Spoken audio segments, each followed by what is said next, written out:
This is Rock and Roll English. Real people, real English. Here's your host, Martin Johnston. Hello everyone and welcome to another episode of Rock and Roll English, full volume. And I'm here with... Dan the man. Oh yeah, baby. And I'm going to tell you what we're speaking about today, Dan, because I feel kind, okay? You know, it's just share some kindness in the world. What's gotten into you today? So what's gotten into you there? What's happened to you, basically, he's saying. I don't know, Dan. The sun's shining. I just feel good, okay? Okay. And speaking of the sun shining, because although it's February, in Sicily, the sun often shines. And we are speaking about going on holiday, okay? Because, you know, it's difficult in the winter sometimes. So let's talk about some positive things for once, Dan. Okay, sure. I don't know if I've got any positive stories, but I'll try. Well, in fact, we're not really talking about positive things. We're talking about what British people do on holiday.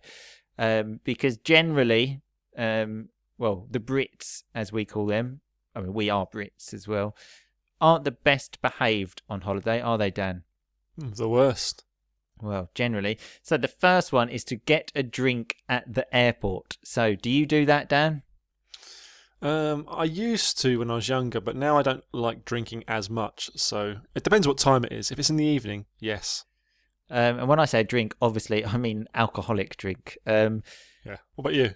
To be honest, I've never been a fan of that, drinking at the airport, and especially when it's very early in the morning. I have been on holidays, on stag do's. So remember, stag do is like the party, let's say, before a man gets married. But women are just as bad on hen do's, from what I understand. Anyway, I've been sitting in an airport at like 5 o'clock in the morning. So the flight's at 6 o'clock in the morning, and everyone gets a pint of beer. At Wetherspoons, yeah? Yes, which is like a cheap, horrible pub in England. And I just think, oh, like, really, that is just so disgusting. What pleasure is that beer giving you at 5 or 6 o'clock in the morning? And I agree. But if it was the evening, I would definitely get a beer. Depends. Lovely second conditional there, Dan. So this is even before people go on holiday. And then when people are on holiday, the first thing generally that British people do is say, basically, where is the nearest Irish pub? Especially like going to sort of like Greece, Spain, places like this. So, you know, they're in England, so they go to a new place and think, let's explore a new culture. Okay, new culture, what should we do? Let's go to an Irish pub, eat an English breakfast, and then watch English football. English breakfasts are good, but I will say that there's a few Irish pubs here in Toulouse, and they're definitely the best places to go. I think... That's just because you're a hooligan, Dan, as I've said many times. No, a lot of the French people go there as well. Spanish, Italian. It's very popular. Yeah. Well, it's generally, for like the international community. But you're not really, you know, immersing yourself in the French culture, are you, Dan? I do that in the morning. Sure. In Palermo, where I live, it must be the only city in the world that doesn't have an Irish pub. Really? Yeah, it is annoying because I would like to watch English football there sometimes, but never mind. I immerse myself in Italian culture, Dan. I go out for a coffee, have a croissant, or cornetto as they say. Yeah, but they say cornetto for a croissant. And I remember when I first arrived, people in the morning were saying to me, "Do you want a cornetto?" And obviously that's an ice cream. And I was thinking, no, of course I don't want a fucking cornetto. It's like 8 o'clock in the morning. Why would I want like a chocolate ice cream? I'll have a beer, thanks. Yeah, exactly. Sitting there drinking my pint. So find the tea bags is another one, Dan. Do you take tea bags with you on holiday? Sometimes, yeah. I'm funny about tea, God, though. You're just a typical... We often say Brits abroad, so British people abroad on holiday. And that is you, Dan. You're talking about English breakfast, drinking at the airport, and bringing your own tea bag. So far, every point on the list you have said yes to. I drink a lot of tea. I drink about 10, maybe about 8 cups of tea a day. All right? I know. You drink when we do the podcast and slurping every 5 seconds. And normally, I don't like tea abroad, but I feel I'm a changed man because I've changed my brand since being in France and I prefer it. So wow, you can change. It's not too late for anyone.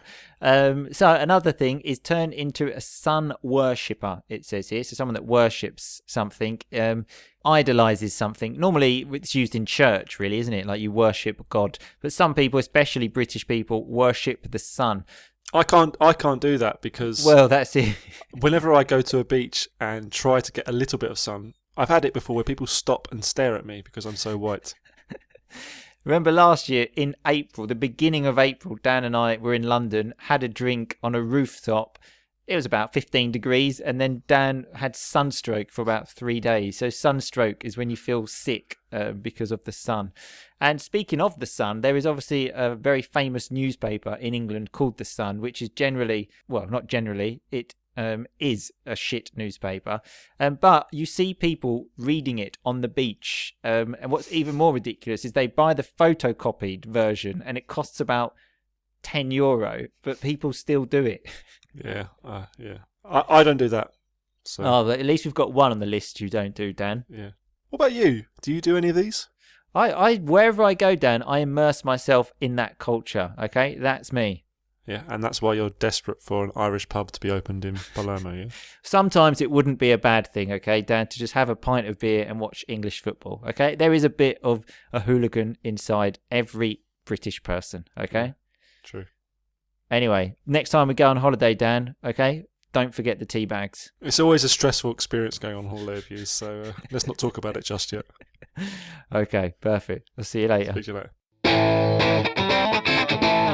Okay, so that was Dan the Man and me speaking about what British people, or Brits, do on holiday.